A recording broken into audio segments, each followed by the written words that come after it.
Kia ora, and welcome to Sam's Take, a series about entertainment news and reviews with me, Sam Realstone. In this episode, we're diving back into the Disney Plus series Loki for the latest 2 episodes.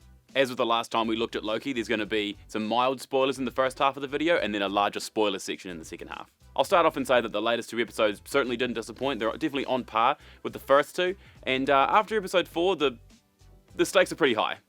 I'd also like to say that I feel like the TVA needs ranged weapons. They keep getting beaten in hand-to-hand combat despite the fact that they have sticks that can remove someone from existence. Even longer sticks would be fine. These latest 2 episodes expand the relationship between Loki and Sylvie.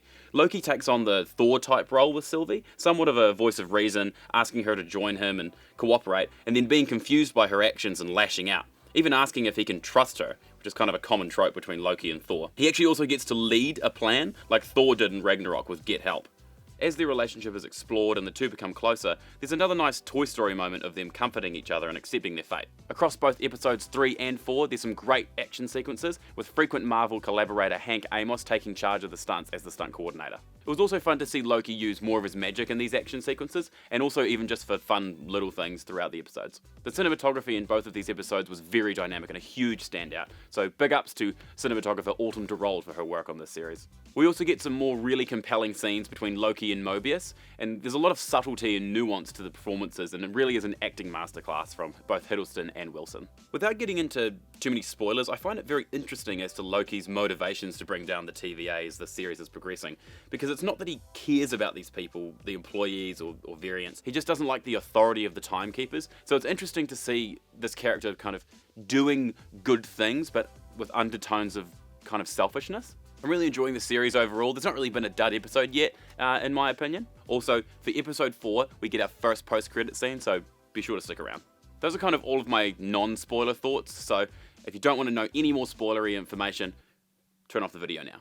Alright, for those of you still around, there's a lot of big reveals to get through from the last 2 episodes. One of the biggest talking points was Loki being confirmed as bisexual and the first outwardly LGBTQ character in the MCU. I felt it was a pretty simple reveal, but a good start and handled pretty well. If you stayed for the spoilers in the last Loki video, you'll know that I made the prediction that I thought that Lady Loki was the second version of Enchantress in the comics, Sylvie Lushton, an Earth girl who's given Loki-like powers by Loki himself so he can use her as a pawn. But her origin being revealed at the beginning of the 4th episode confirmed she is in fact a Loki variant, but no reveal yet as to why she changed her name. My thought is that maybe she's a combination character of both Sylvie and a Loki variant that's been made just for this series. Speaking of variants, the entire TVA has been revealed to be variants themselves with lives prior to working at the TVA. This got me thinking, what constitutes a variant getting pruned or becoming an employee? And do all of those who get pruned become employees? One would hope that this information will be revealed in the next 2 episodes.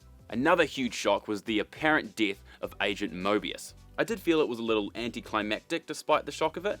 The camera angle just seemed a little regular in my opinion, and I feel Marvel isn't going to waste a talent like Owen Wilson in just a few episodes. Or maybe they will. Not 10 minutes or so later, our hero Loki also meets his end. Sort of. After being pruned, he wakes up in what looks like another apocalypse and is met by a group of variant Lokis, who are obviously trying to start a super secret Loki boy band.